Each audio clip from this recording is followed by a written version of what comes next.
देखो मैं एक बताऊँ, अफगानी लोग की तरफ है क्योंकि हमने बहुत चीज़ अपनी ज़िंदगी में फेस किया। हर किसी के पास बंदूक है। मेरा नाम ज़हूर शाह मरखेल है और मैं अफगानिस्तान से हूँ।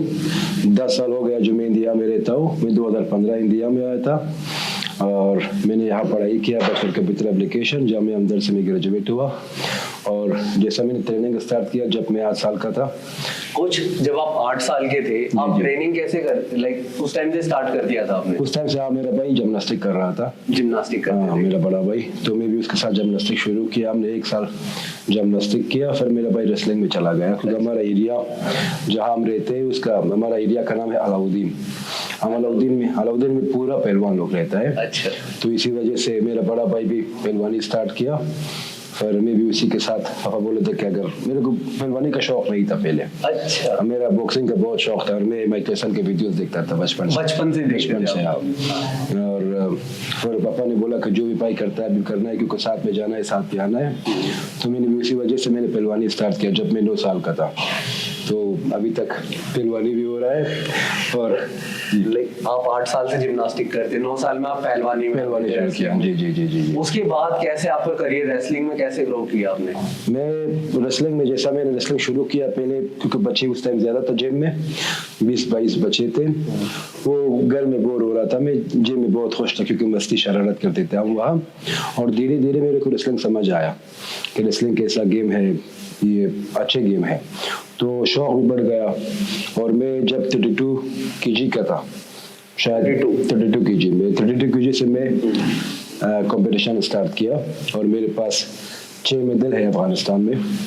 तो धीरे धीरे शौक बढ़ गया, कंपटीशन कर दिया हमने तो शौक भी ज़्यादा हो गया और मैं 66 kg तक अफगानिस्तान में लड़ चुका हूँ।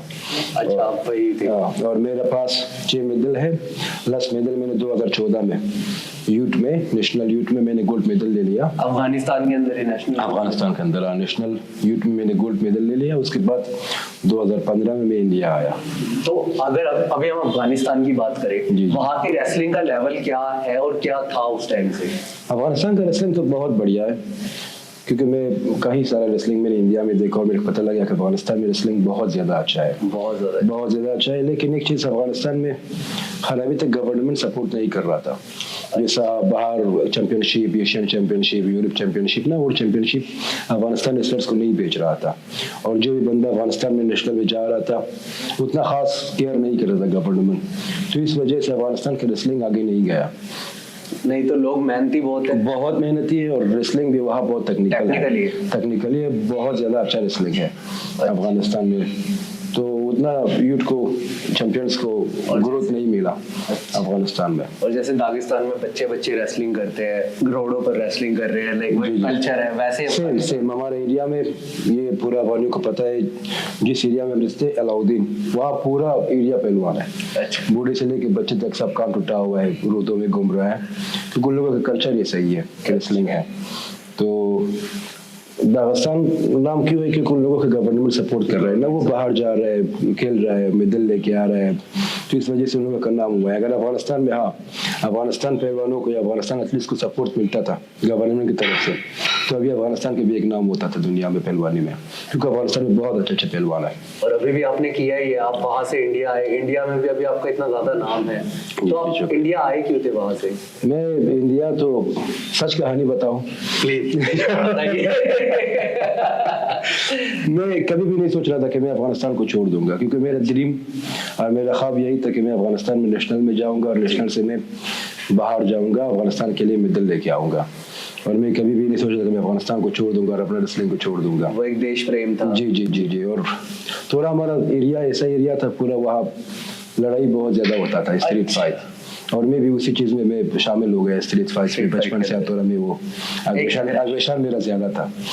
तो मेरा एक लड़ाई हो गया, बहुत ज़्यादा ख़तरनाक लड़ाई हो गया। उसके बाद घर वालों ने डिसाइड किया कि मेरे को पता नहीं था उन लोगों के बीच में कि इसको इंडिया भेज देंगे। फिर मेरे भाइयों ने बोल दिया कि चलो, मेरे तो मैंने अफगानिस्तान में 10 kg वेट कम किया था, मेरे स्टोमक में प्रॉब्लम हो रहा था। अच्छा। तो भाई ने बोले कि चल इंडिया चलते, घूमने भी चलते, वहाँ आपको ट्रीटमेंट भी हो जाएगा। तो जैसा मैं इंडिया गया, 15 दिन यहाँ हमने घूमे खूब। 15 दिन के बाद भाई ने बोले कि भाई आप यही रहो, आपको पता ही नहीं था उस टाइम मुझे में? पता ही नहीं था, बोला कब यही रहो, अफगानिस्तान नहीं आना है। तो मेरा लड़ाई में हुआ क्या था? बहुत ज्यादा लफड़ा हुआ था, किसी को बहुत ज्यादा लग गया था मेरी तरफ से। और मारा आपने था किसी? मैंने मारा था। तो ज्यादा लग गया था। क्या बात हो गई थी जो आपने इतना ज्यादा मार दिया किसी को? मैंने 2014 में मैंने रेसलिंग किया, फाइनल में एक बंदा था इद्रिस के नाम से, वो हमारे एरिया में, उसका पापा बहुत बड़ा आदमी था, तो उसके पास बॉडीगार्ड सब चीज़ था। तो रेसलिंग में जीत गया, वो लोग चाया नीचे मेरा कॉर्नरमैन को, इन लोगों ने बहुत बुरा पीटा। आपके कॉर्नर में? मेरा कॉर्नरमैन को, हाँ। तो इसके बाद जैसा हम एक ही एरिया में थे ना, तो जैसा हम एरिया गए तो वहाँ भी मेरा उन लोगों के साथ लड़ाई हो गया। तो लड़ाई ऐसा हो गया, हम भी ज़्यादा थे, 4-5 लोग थे। अच्छा। हाँ, तो बीच में एक बंदे को लग गया बहुत ज़्यादा, तो इसी वजह से मैं, पापा ने इंडिया भेज दिया मेरे को कि कोई बात और ना बढ़े। हाँ, बात और ना बढ़े। तो मैं फिर मेरा जामिया हमदर्द में मेरा एडमिशन हो गया। अच्छा, इंडिया आते आपने फिर एडमिशन ले लिया था? भाई ने जबरदस्ती एडमिशन करा दिया, मेरा कभी पढ़ाई का शौकीन नहीं था। अभी भी दिखता है। स्पोर्ट्स वाले बंदे का रहता है शौक नहीं होता है। तो 2015 एडमिशन हो गया, और मैं, क्योंकि मैं रेसलिंग से दूर हो गया ना, यहाँ जिम में मेरे को नहीं मिला हाथ, मैंने या 1 साल में ट्रेनिंग से बहुत दूर था। और इतना शौक मेरा ज़्यादा था रेसलिंग के अंदर, क्योंकि मैं रात में सोने के टाइम में रोता था कि भाई ये करियर मेरा कैसा हो जाएगा, रेसलिंग कैसा हो जाएगा। तो 1 साल बाद मैं इंदिरा गांधी स्टेडियम, अच्छा, वहाँ पे चला गया रेसलिंग करने के लिए। लेकिन वहाँ भी जब मैं गया तो उन लोगों का रूल भी बहुत था, हफ्ता का आधार कार्ड चाहिए, ये चाहिए। हाँ जी, हाँ जी। तो 1-2 दिन में वहाँ चला गया, वहाँ पूरा ये था, आर्मी ट्रेनिंग कर रहा था, रेसलर उतना खास नहीं था, फिर मुझे मज़ा नहीं आया। फिर एक दोस्त था मेरा, जामिया हमदर्द में मेरे साथ पढ़ाई कर रहा था, उसने गुरु जशराम का अखाड़े का नाम बताया। गुरु जशराम अखाड़े का, आप बहुत ज़्यादा दूर रहे हो, एक जगह है गुरु जशराम अखाड़े के नाम से, चलो वहाँ चलते हैं, ट्रेनिंग वहाँ शुरू करते हैं। फिर जैसा मैं गुरु जशराम अखाड़े गया, तो आपको पता है कि अखाड़े में सब देसी पहलवानी खेलते हैं ना, पूरा पावर है, तकनीक ज़्यादा नहीं है। तो मैंने मिट्टी पे ट्रेनिंग शुरू किया। तो वही मैं धीरे धीरे, मेरे को अच्छा भी लगा, मिट्टी जांगिया मांगिया, तो पहलवानी मैंने वहाँ से दोबारा शुरू कर दिया। और मैंने इंडिया में भी दंगल लड़ चुका हूँ, 7-8 दंगल लड़ चुका हूँ। अच्छा, जी। और जब आप इंडिया में आ गए थे, जी जी जी, उस टाइम तक भी थोड़ा गुस्सा शांत हुआ था या उस टाइम भी अगर? ना, वो सब बहुत था। मैं कॉलेज से भी 2 साल सस्पेंड हो गया। अच्छा, जो हमें अंदर से, हाँ। कैसे? वो उसके पीछे भी एक नई कहानी। मेरे टीचर पे हाथ उठाया था। टीचर पे हाथ उठा दिया? हाँ, क्योंकि वो क्या बात होती थी? देखो, हमारा एग्जाम था, सेशनल एग्जाम था। हाँ जी। मैंने पेपर में बस नेम ज़ोर लिखा था, और कुछ पेपर मेरा वाइट था, कुछ नहीं लिखा था। कुछ नहीं लिखा ना, वो 5 मिनट एग्जाम का, 5 मिनट 10 मिनट टाइम हो गया था जी। तो एक बंदे के पास फोन था, और वो आंसर भी लिखा था। टीचर आया, उस बंदे के बोला कि भाई तुम्हारे पास फोन किया, उसके फोन ले लिया, और मैंने बोला कि भाई मेरे पास भी फोन है। उसने पेपर भी जमा कर दिया और मेरा फोन भी ले लिया, जबकि मैंने चीटिंग भी नहीं किया, मैंने पता नहीं था, मेरे पास जेब में फोन था। तो मैंने उसको बोला कि भाई आप फोन रख दो, मेरे पेपर में तो कुछ लिखा ही नहीं है, बस मेरा नाम है, पेपर मुझे वापस दे दो। तो इसी बात पे वो अग्रेशन उस टाइम बहुत ज्यादा था ना, हाथापाई हो गया। अच्छा। फिर इन लोगों ने मेरे को 2 साल कॉलेज से सस्पेंड किया, और जो मेरे को इंसान भी बना दिया, यही जामिया हमदर्द यूनिवर्सिटी ने मेरे को इंसान बना दिया। अग्रेशन मेरा बहुत कम हो गया, क्योंकि उन लोगों ने मेरे पर बहुत प्रेशर डाल दिया। प्रेशर कैसे डाला? मैं कॉलेज नहीं जा सकता था, साल में 3 बार मेरा स्पेशल एग्जाम होता था 8 सब्जेक्ट का, और हर सब्जेक्ट का 1500 रुपये में पे कर रहा था स्पेशल एग्जाम के लिए। पूरा दिन में घर, और सिर्फ एग्जाम के लिए जाओ, और एग्जाम में मैं पूरा पेपर लिख रहा था। जब रिजल्ट आता था, ऑटो सब्जेक्ट में फेल, 0 नंबर। ये लोग जानबूझ के करता था। अच्छा, तो कि मेरा गुस्सा कम हो जाए। 2 साल तक यही चला मेरे साथ, पेपर दे दो फेल, पेपर दे दो फेल, पेपर दे दो फेल। फिर लास्ट में मैंने एक जान पहचान था, एक दोस्त था मेरा, उसने वाइस चांसलर का वो प्राइवेट पर्सनल ईमेल दे दिया मेरे को, कब वाइस चांसलर वीसी को अब ईमेल कर दो। फिर मैंने वीसी को ईमेल कर दिया कि सर मैं 2 साल से मैं सस्पेंड हूँ, और मैं 8 बार मैंने स्पेशल एग्जाम दिया है, और 8 बार मैं फेल हो चुका हूँ। अब मेरे पेपर में एक चाहता हूँ कि रिवोल्यूशन हो जाए। मैं अगर एक ही पेपर में फेल हो गया हूँ, मेरे को अफगानिस्तान आप लोग भेज दो, मैं इंडिया नहीं रहना चाहता हूँ। तो उसी सही बात बात पे है, ऐसे हाँ। मजा ही नहीं आ रहा था। तो इसी बात पे उन लोगों ने फिर बैठ गया बीच में, मेरे को बैठाया, समझाया मेरे को, और दूसरा फिर मेरे को वापस एग्जाम ले लिया। फिर उसी एग्जाम में मैं पास हुआ। मेरा सारा क्लासमेट 2018 में ग्रेजुएट हुआ, और आप? मैं तो 2019 में ग्रेजुएट हुआ, एक साल बाद। अच्छा, क्योंकि जी। ये सारा सिस्टम जी, इन्होंने जी, कर दिया जी, जी। था। अगर वो नहीं होता तो पहले हो जाते। पहले हो जाते, लेकिन उससे सीखने को मिला। बहुत ज़्यादा सीखने को मिला, क्योंकि हर चीज़ ज़बरदस्ती से नहीं होता है, हर चीज़ गुस्से से नहीं होता है, कुछ चीजें प्यार से होती प्यार से होता है और समझदारी से होता है। फिर मैं थोड़ा बातें समझ गया और वो अग्रेशन बहुत ज़्यादा कम हो गया। हैं। और अभी जो और लोग होते हैं, अभी देखते हैं, देखो अगर हम सिंपल बात करें तो कई बार कहते हैं जो इंडियंस भी या वैसे वो ट्रेनिंग कर रहे होते हैं तो कहते हैं अफगानिस्तानी के साथ में ट्रेन करके मजा आता है, क्योंकि उनमें एग्रेशन होता है, लाइक एक ढीठपना होता है। आपको पता है ढीठपना कि लाइक रुकना ही नहीं है मुझे, रुकना नहीं है। मैं तोड़ दूंगा, मर जाऊंगा लेकिन रुकूंगा नहीं, वो चीज है। लेकिन वो चीज हमारे लिए लाइक हानिकारक भी है ना, वो लॉस भी दे सकती है कई बार भाई अगर हमारी बॉडी में लगी। तो उसके लिए हमें कैसे क्या करना चाहिए प्रिवेंशन उसका? देखो मैं एक बताऊँ, अफगानी लोग की तरफ है, क्योंकि हमने बहुत चीज़ अपनी ज़िंदगी में फेस किया है, बहुत सारा प्रॉब्लम, बहुत सारा मुश्किलें, बहुत सारा, यानी जितना हमने बहुत मुश्किलें फेस किया, हम लोगों ने उतना फेस नहीं किया। अफगानिस्तान में 40 साल से लड़ाई था, फाइनेंशियली बहुत लोगों का प्रॉब्लम था, और अफगानिस्तान का सोच भी क्या है, क्योंकि उन लोगों ने, गवर्नमेंट लोगों ने इतना सपोर्ट नहीं कर रहा था ना, तो उन लोगों के दिमाग में क्या है, पूरा लड़ाई है। लड़ाई जिस दिमाग में होता है, जिस दिमाग में वो समझदारी नहीं होता है। सही कह रहे हो। समझदारी नहीं होता है, जब समझदारी आ जाए बंदा शांत हो जाता है। तो इसी वजह से अफगानी लोग ना थोड़ा टफ है, क्योंकि उन लोगों ने बहुत सारा प्रॉब्लम अपना लाइफ में फेस देखा है, यानी फेस किया है।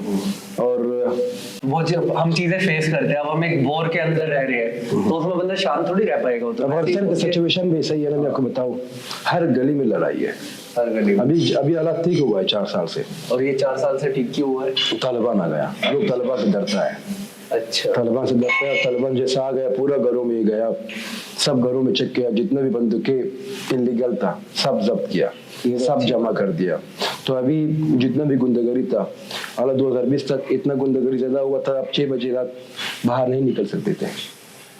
अच्छा, 6 बजे के बाद। लेकिन जो अमेरिका वगैरह है, न्यूज में देखते थे कि तालिबान के आने से आतंक और फैल। ना, ये सब सोशल मीडिया दिखाता है। हालांकि मैं तालिबान को सपोर्ट नहीं करता हूँ, लेकिन जो हक है, जो सही है, मैं बोलना चाहिए। सही बात है। जो उससे पहले कैसा था सिचुएशन अफगानिस्तान में, हर किसी के पास बंदूक, हर किसी के पास वेपन, काम नहीं था, गुंडागर्दी बहुत था, गवर्नमेंट भी कैसा, अगर आपने किसी को मारा, जान पहचान कर दे, वापस सबको छोड़ देगा। अच्छा, ऐसा ही गवर्नमेंट था, बहुत करप्ट गवर्नमेंट था। तो जितने भी अफगानी लोग अफगानिस्तान से भाग गए इसी वजह से। तो जब से तालिबान आ गया, रूल थोड़ा टफ हो गया, स्ट्रिक्ट हो गया, तो अच्छा हो गया, बहुत अच्छा हो गया। मैं बोला कि 6 बजे की रात में कोई बाहर नहीं जा सकता था, और अभी तो पूरा दिन रात को। और अगर हम बात करें इसी की, फीमेल्स की सेफ्टी कैसी थी उस टाइम पे? उस टाइम फीमेल को एक फ्रीडम था, इससे पहले फिल्म का एक फ्रीडम था। अच्छा, तो उतना फीमेल के लिए उतना वो स्ट्रिक्ट वो नहीं था, लेकिन अभी ज्यादा अभी है। अभी फीमेल के लिए थोड़ा वो है, क्योंकि वो कल्चर को फॉलो कर रहे हैं, जो कल्चर को फॉलो करता है। हाँ, ये चीज़ को मैं नहीं मानता हूँ, क्योंकि फ्रीडम सबको होना चाहिए। जी जी। आप बहुत ज्यादा सुलझे हुए हो चुके हो, आपने चीजों को फेस कर करके, जी। आपका दिमाग और ज्यादा आप एक अलग लेवल तक लेकर गए हो। मैं आपको एक चीज़ बताऊँ जी, मेरा एग्रेशन इतना ज़्यादा था, अगर कोई मेरे ऊपर थोड़ा बुरा लगता था ना, या कुछ, मेरे को रात में नींद नहीं आ रहा था कि इस बंदे के मैं कल कहाँ मिलूँ। ये समझ गया ना, ये चीज़, क्योंकि मैं अकेला रह चुका हूँ 10 साल 11 साल ना इंडिया में, तो वही शांति मेरा हार्ट में नहीं था, मेरे दिल में सुकून नहीं था, क्योंकि अग्रेशन मेरा ज़्यादा था। फिर धीरे धीरे मैंने ये चीज़ सीख गया, जितना आप बख्शिश, जितना आप बातों को इग्नोर करोगे, जितना आप अपना ज़िंदगी में व्यस्त रहोगे, आपके दिल में एक सुकून आएगा। मैं पहले पहलों पे सर रखता था, मैं 1 घंटा सोचता रहता था, मेरे को नींद नहीं आ रहा था, 2 घंटा मेरे को नींद नहीं आ रहा था, क्योंकि सुकून नहीं था, सुकून ही नहीं था। हालांकि मैं अभी किसी के लिए मैं गरज नहीं रखता हूँ, जो भी किया मैं माफ़ करता हूँ, सब छोड़ देता हूँ अल्लाह के ऊपर। तो अभी मैं जब सोता हूँ 10 मिनट में मेरे को नींद आता है। और ये आपने बहुत अच्छी चीज बोली, जो हमें रहता है ना कि बस हम सोचते रहते हैं, फॉरगिव नहीं करते। जी। फिर दिल में एक चीज रहता है ना, फिर वो आपको जलाता है, आपको और दुखी देता है ना, जो बंदा याद आता है, फिर आप दुखी हो जाते हो, जो गलत काम किया है वो याद आता है, फिर वो गरज रखते हो ना, वो आपका पीस खराब हो जाता है, सुकून खराब हो जाता है, खाई सी बनती रहती है, हम अंदर जाते जी जी जी जी, वो आपको हैं। खराब कर देता है। हाँ। तो ये चीज मैंने सीखा अकेलापन में कि अगर खुश रहना है सबको फॉरगिव करो, अगर खुश रहना है सब जो भी किया इग्नोर करो, अब अपना काम में रहो। तो अभी इस वजह से मैं थोड़ा खुश हूँ। और आप वहां से आए थे, उसके बाद लाइक आपने एक बार ही बताया था आपके साथ में एक डॉग भी आया था, ऐसा था? ना ना ना, डॉग मैंने यहाँ पाल लिया अच्छा क्योंकि मैं एनिमल से बहुत प्यार करता हूँ, और अभी भी मेरे पास एक जर्मन शेपर्ड है, अच्छा। रिक्सी नाम है, तो मतलब अभी आप अकेले नहीं रहते, उसके साथ रहते और मैं उसका इंसान हूँ, मेरा डॉग ही है।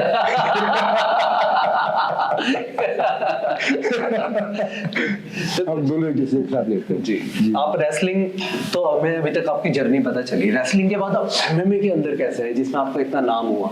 मैं एमएमए बदख्शी की वजह से आया हूँ। अच्छा। अफगानिस्तान में जितने भी अब्दुल अजीम बदख्शी। अब्दुल अजीम बदख्शी, मैं अफगानिस्तान में बहुत सारे अच्छे अच्छे फाइटर है, लेकिन एक ही फाइटर मेरे को मोटिवेट करता था, वो बदख्शी था। अच्छा। 2017 में वो इसे फिल्म में खेल चुका, मैं उसका फाइट देख के थोड़ा मेरे को भी जज्बात आ रहा था, हाँ मुझे भी लड़ना है। तो 2019 में बदख्शी से मुलाकात हो गया, नज़दीक से हम बातचीत दोस्ती हो गया, तो बदख्शी की वजह से वो शौक भी ज़्यादा हो गया, और थोड़ा उसने भी हेल्प कर दिया मेरा कि एमएमए शुरू करूँ मैं, तो बदख्शी की वजह से मैंने एमएमए शुरू किया। और आपने एमएमए शुरू कैसे किया था? लाइक कि आपने क्या स्टार्टिंग, रेसलिंग का आपका बैकग्राउंड था ही, आपने अपनी और ट्रेनिंग कैसे करी उस टाइम पर? मैं पहले नहीं कर रहा था, मेरे एक दोस्त का फाइट था 2019, बदख्शी आने से पहले मेरा एक रिकॉर्ड बन गया था, हालांकि उस टाइम में फाइटर भी नहीं था। बदख्शी का फाइट था इंडिया में जी। वो हमारा जेम फाइट कम के लिए आया ट्रेनिंग के लिए जी। तो उसी के साथ मैं भी ट्रेनिंग कर रहा था, क्योंकि ताकि मेरे रेसलिंग भी उसको टेक डाउन करूँ या वो डिफेंस सीख जाए या गेम बन जाए दूसरे का, तो उसी वजह से बदख्शी थोड़ा हेल्प किया बॉक्सिंग में, स्ट्राइकिंग में। और बदख्शी में पहले यहीं पर रहते थे इंडिया में या अफगानिस्तान में? पहले बदख्शी 2018 भी आया था, 2017 भी आया था, वो आता था और जाता था वापस। अच्छा। फिर 2019 या 2020 के बाद वो एक बार आया, फिर दोबारा नहीं गया अफगानिस्तान, यहीं पर आया। फिर हम साथ में ट्रेनिंग शुरू किया, और वो एमएमए का स्टडीज मेरा नहीं उतना ज्यादा नहीं था, जैसे बदख्शी के साथ मैंने ट्रेनिंग किया, मेरे को एमएमए का स्टडीज भी हो गया कि एमएमए क्या है, कैसा लड़ना है, तो इसी वजह से मैं एमएमए शुरू किया, और अभी तक मैं एमएमए करता हूँ। और आपकी फर्स्ट फाइट एचएफसी के अंदर हुई थी? वो उस समय एमएमए फाइटर नहीं था। अच्छा, आप घुस गए थे लेकिन? वो मेरा एक दोस्त का फाइट था, अमित का, अभी जो इस जिम में मोटाई कोच है, अच्छा। उसका फाइट है, इसलिए बोला कि चलो भाई साथ में चलते हैं, मेरा फाइट है। तो वहाँ में चला गया, एक बंदे का फाइटर नहीं आया था 70 kg में, वो अफगानी फाइटर इंडिया के साथ फाइट था उसका, अफगानी फाइटर नहीं आया था। तो जो ऑर्गेनाइजर था शाकिर साबरी, वो जान पहचान उसके साथ था, उसने बोला कि भाई मेरे को ऐसा बंदा चाहिए कि केज के अंदर आ जाए, इस बंदे के साथ लड़े। तो सारा दोस्तों ने मेरे को फोर्स किया कि भाई आप लड़ो इससे। वो करके चल कर दिया आपको। ऑडियंस के बीच से मैं चला गया केज के अंदर, वही पहले मेरा फाइट था। कोई वार्म अप नहीं, कोई कुछ नहीं? वार्म अप थोड़ा किया मैंने। अच्छा। हाँ, टाइम 20 मिनट मेरे पास टाइम था, मैंने वार्म अप किया। उस टाइम मेरे को गमशील लगाना नहीं आता था। अच्छा। गमशील लगाया, थोड़ा गमशील लगाया, थोड़ा अजीब से फील हो रहा था। तो फाइट में केज के अंदर चला गया, फाइट 1 मिनट 26 सेकंड में खत्म हो गया, फिनिश हो गया। मैंने टेक डाउन किया, 1.5 मिनट में खत्म हो गया। 1.5 मिनट के अंदर आपने? 1 मिनट 30 सेकंड में खत्म हो गया। मेरे को किक मारा, मैंने पकड़ लिया, टेक डाउन हो गया, फिर ग्राउंड और पाउंड, रेफरी ने फाइट रोक दिया।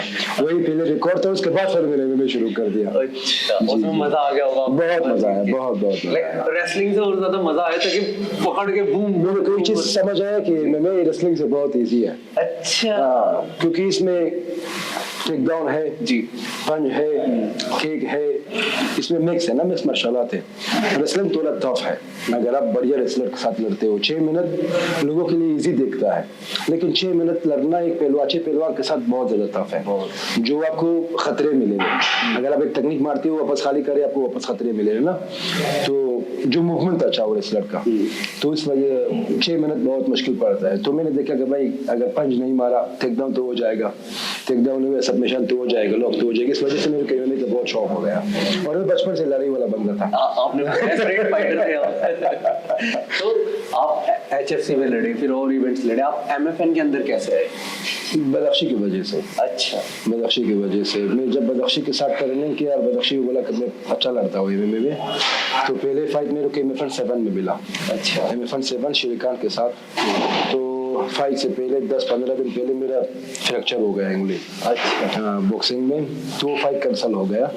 फिर MFN 8 में जो सिलीफुर्ट में हो गया, फिर वापस श्रीकांत के साथ मैंने फाइट किया, तो ऐसा ही जर्नी स्टार्ट हो गया MFN का। अच्छा, और फिर आपने उस फाइट में हरा दिया? मैंने उसका हरा दिया था। तगड़े तो हुआ। और अभी आपके क्या प्लान है फ्यूचर के लिए? अभी MMA के हिसाब से, MMA के हिसाब से अभी 2026 में मेरा प्लान ये है कि मेरे इस साल जो आने वाला है मैं 3 फाइट करूँ।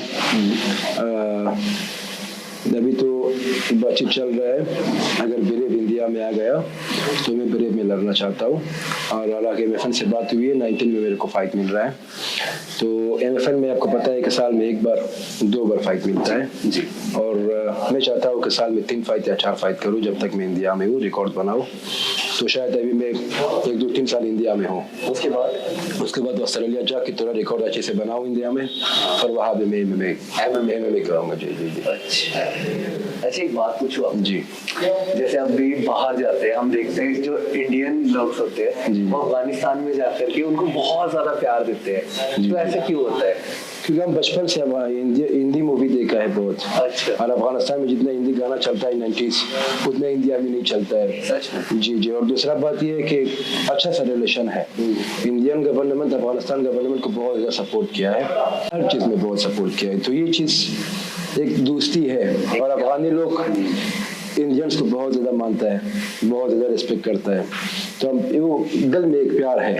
और अफगानी लोग जो होता है ना वो सामने बोल देते हैं। जी जी। कुछ भी रखते नहीं है, कुछ भी रखते हैं दिल में। हाँ। जो अगर उनको गुस्सा तो गुस्सा भी सामने बोल देंगे, प्यार है तो क्योंकि हमें बचपन से सिखाया है कुछ जो भी बोला है सामने बोल दो, पीछे नहीं बोलना चाहिए। और इसका हम बोलते हैं शहामत एक चीज होता है ना, जो हक को हक बोलना है, गलत को गलत बोलना है।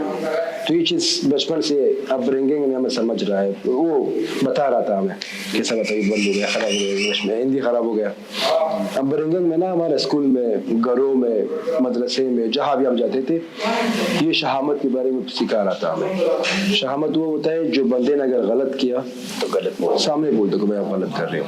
अगर सही भी किया तो सामने तकदीर करो उसको, बोलो कि भाई आप सही कर रहे हो। ऐसा नहीं कि भाई कुछ भी किया पीछे पीछे बोल दो। ये चीज़ हमें बचपन से नहीं सीख गया यार। बहुत अच्छी बात है। जी, अच्छा, कुछ एक बात करते हैं जी। ये बताओ आपके फेवरेट फाइटर्स कौन है? 3। Justin गेची first. जस्टिन गेची मेरा फेवरेट फाइटर है। जॉन जोन्स और खबीब जी। और अफगानियों में बदख्शी। हाँ, बदख्शी मेरा फेवरेट फाइटर है। फरीद बशारत UFC में लड़ रहा है। अच्छा। जी जी जी। अफगानिस्तान के अनडिफीटेड थे वो अभी तक। ये मेरा फेवरेट है। और जो अफगानिस्तान को ज्यादा मोटिवेट किया उस टाइम में MMA को कोई नहीं जानता था। अच्छा फाइटर नहीं उन लोगों की तरह। तो आप अच्छे हो। पहले फाइटर अफगानिस्तान में बाज़ मोहम्मद मुबारस था। वो सारा फाइटर्स को उसी ने मोटिवेट किया। हालांकि उस टाइम MMA का अफगानिस्तान में कोई नहीं जानता था कि MMA क्या है। वही पहले फाइटर था जो अफगानिस्तान में MMA लेके आया और सबको बताया कि MMA क्या है। तो अभी रिटायर हो गए हो या अभी भी लड़ता है वो? अभी भी लड़ते हैं। वो शायद 45-44 इयर्स का होगा। अच्छा जी। कुछ MMA के अंदर कोई एज का फैक्टर नहीं है कि एज कम है ज्यादा है? दिलेरी आपके अंदर? दिलेरी वो जिगरा होना चाहिए। जी जी जी जी। और वो जिगरा है। और अफगानिस्तान में कैसे, लाइक सबको हिंदी आती है, ये कैसे वहाँ पर सब? अफगानिस्तान में देखो इंडियन मूवी बहुत ज्यादा चलता है, गाना बहुत चलता है, पूरा अफगानियों को हिंदी समझ आ रहा है। अच्छा। जब वो सुनता है पूरा मीनिंग पता है, लेकिन थोड़ा बोलने में मुश्किल है क्योंकि उन लोगों ने हिंदी बात नहीं किया है। जिस समय भी 2015 में इंडिया आया, मेरे को सब बातें समझ आ रहा था, लेकिन बोलने में थोड़ा दिक्कत होता। वो धीरे धीरे फिर बोलना भी कॉन्फिडेंट आ गया और सही हो गया। जी जी जी। तो अभी तो बिल्कुल। अरे शुक्रिया।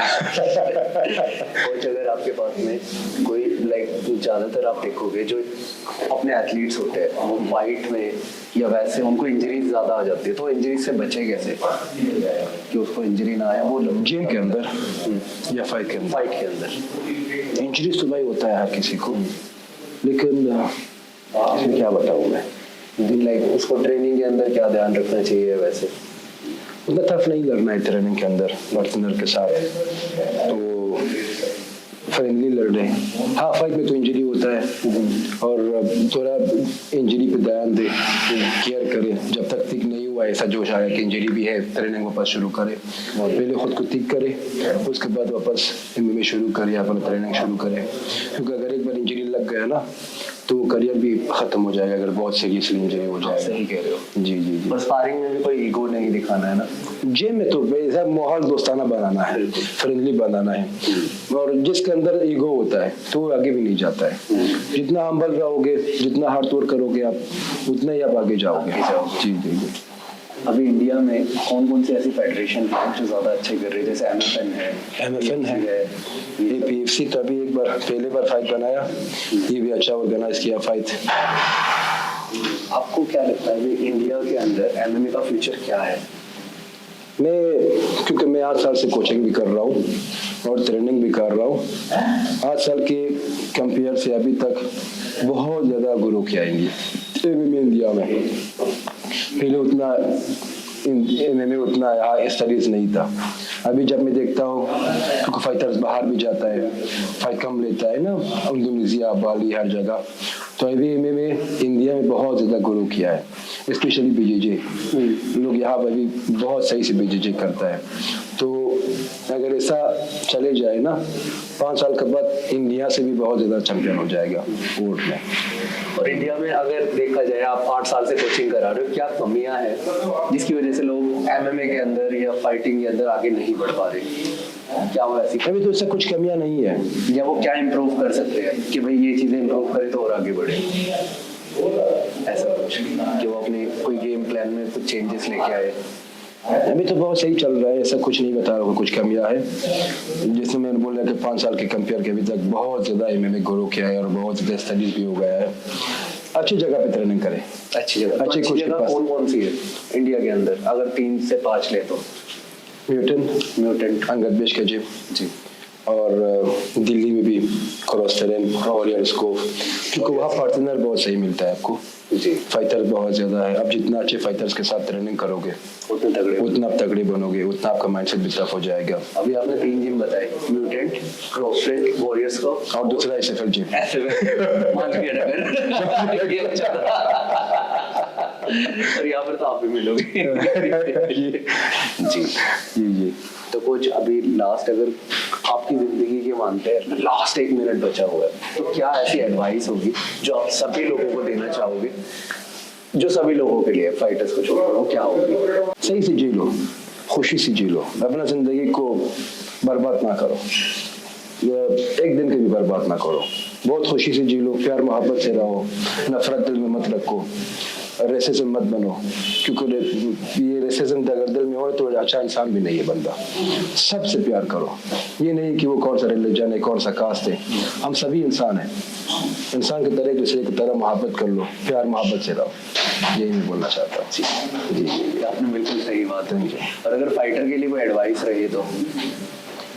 हौसला कभी नहीं हारना, अपना मेहनत जारी रखना और मेहनत का फल आपको मिलेगा 100%। बस अपना हौसला कम न करना, हौसला मतलब पेशेंस जी, वो हौसला नहीं हारना, ट्रेनिंग कर लेना और हार नहीं माननी। चाहे हार जीत हर चीज में होता है, लेकिन आप गिव अप ना करो, क्योंकि हारने के बाद ना हमारा हौसला कई बार डाउन हो जाता है। हम सोचते हैं वही हौसला नहीं मारना, हौसला नहीं हारना, गिव अप नहीं करना। हार जीत हर चीज में होता है, सिर्फ स्पोर्ट्स में नहीं होता है, जिंदगी में हर चीज में होता है, लेकिन गिव अप नहीं करना है, आगे रहो, ट्रेनिंग करते रहो, 100% आपको फल मिलेगा। कुछ पेरेंट्स ने कितनी हेल्प की आपकी यहाँ तक आने में? पेरेंट्स, भाइयों ने, लाइक सबसे ज्यादा हेल्प किसने की, आप अगर बोलोगे आपके करियर में? भाइयों ने, फैमिली, पापा मम्मी। आप किसी का नाम लेना चाहिए कि भाई इन लोगों ने तो बहुत ही ज्यादा हेल्प करी जिसकी वजह से आपके करियर में चेंजेस आए?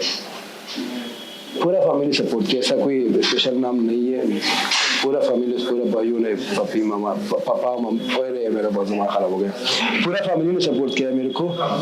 ऐसा कोई स्पेशली नाम नहीं है कि मैं बताऊं, क्योंकि सभी मेरे को सपोर्ट किया है। सभी का एक अलग अलग पार्ट होता है ना। जी जी जी जी सपोर्ट के अंदर। तो अब मैं अपना फैमिली से बहुत ज़्यादा खुश हूँ, अभी तक भी मेरे को सपोर्ट करता है भाइयों और फैमिली, क्योंकि से मैं शुक्रगुजार हूँ। अगर कोई ऐसा क्वेश्चन रह गया हो या कुछ चीज़ जो मैं ना पूछ पाया और आपको बताना हो तो प्लीज आप बताइए। ना शुक्रिया, सब कुछ। Thank you so much. Thank you so much.